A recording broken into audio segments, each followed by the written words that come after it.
Perfect. I was like, I'm gonna need it lowered. I'm good. Thank you all for coming out. I'm gonna read one poem from the book, and then we'll test out some new shit. This one's called "My Hometown is a Man Riding a Bicycle with No Chain."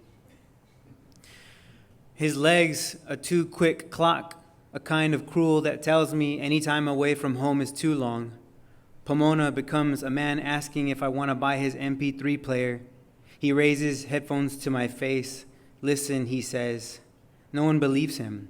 But he doesn't say about what. It's how they say yes, but don't look. I nod. He talks about his daughter who works at AutoZone, who's a manager now, the jefe. But his son, who I'm certain I went to school with, who walked into fifth grade one morning with shaved eyebrows and sat down without saying a word, who never spoke to anyone ever again, he does not mention, not even once. Where have all my classmates gone? Where I grew up has nowhere to live, but he says he'll be all right, he'll be all right, he'll be all right, because the lady from the next block over owes him for mowing her lawn. And have I seen a Bible around? No one's going to pick it up, he says, not unless it had $100 in it. Wouldn't that be something? He's nodding, he's balancing himself on the bike, he's trying to leave, but will I be here tomorrow? He might be around. My town's always around, so how about that MP3?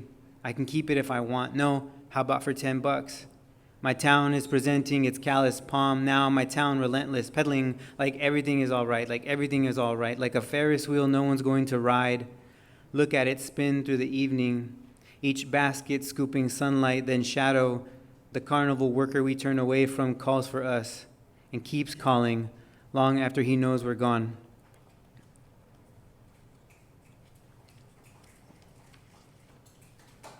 Thank you. A lot of these new poems are about my dad and I, or I guess father-son relationships. I have a 1-year-old son and a 2-year-old daughter, so I think I'm thinking about that a lot. So I'm going to read. And also, these next ones, I don't know, for some reason, I have the first book out, this one, and I'm working sort of ish. Like I said, I have a 2-year-old and a 1-year-old, so I'm sort of ish working on new stuff. And I have like these series of poems that have like wolves in them for no reason. Wolves. I've probably saw a wolf at a zoo once, but like I don't really know. But they're weird, and I think I like sort of the weirdness where the wolves are featured. All right. Portrait of a father at 76 with son. Because he wanted to help, my father decided to change the oil in my truck. He didn't ask, he just did it. I walked outside right as he began to examine the transmission fluids pool, the confusion it stood him up in. He pointed, said he thought. I yelled, I'll fix it. Not because I knew how, but because I didn't. And I would have to learn how to become him while he watched my father, though not as much as before. My father stood there, kept track of our shadows sliding across the driveway while I tried to adopt his heavy grunts. I followed his whistling with my own. When evening arrived, a neighbor, listening closely, might have heard the yelps of wolves tumbling toward a singular note.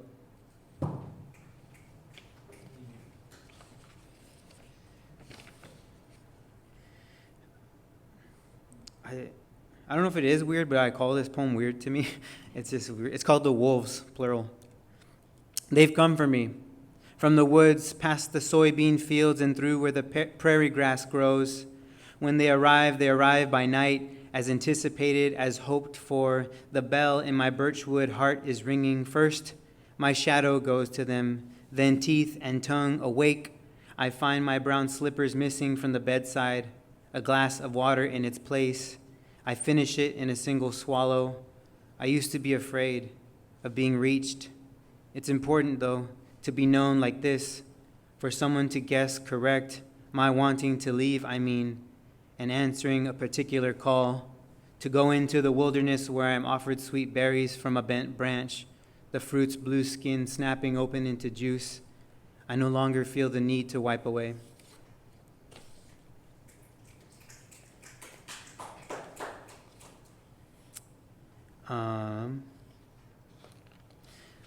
Maybe I'll read one more from the book, and then I'll don't know why I was going to check the time on my phone. I didn't check when I started. No, I'll just read this last one. Okay, so this is the last of the wolf poems. It starts with an epigraph that I made up. So, yeah, it's called Method. Our understanding of the wolf originates in its howl. Without a compelling enough call, the creature risks appearing powerless. M. Thomas Meller, wolf researcher. He doesn't exist.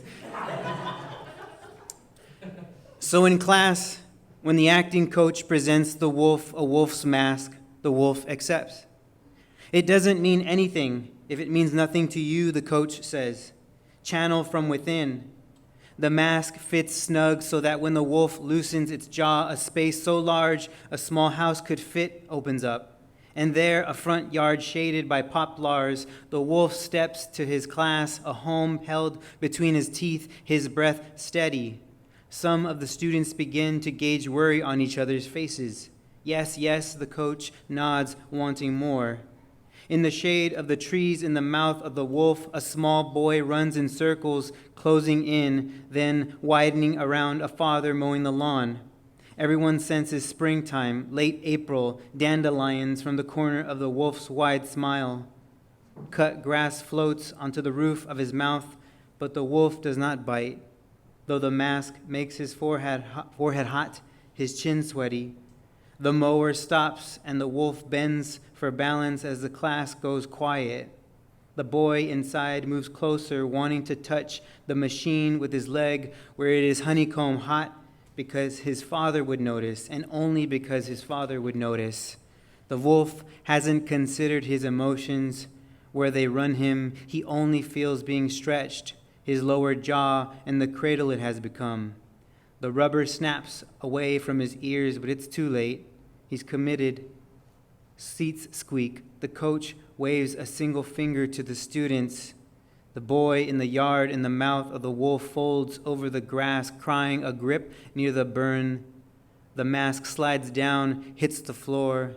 The wolf doesn't notice. The boy hollers, "That's it." The coach spits, pressing his palms together, dividing his face. "My God, that's it." The father kneels in the mouth of the wolf, takes his son into his arms, and where the dark throat begins, that dark porch, he enters. Thank you.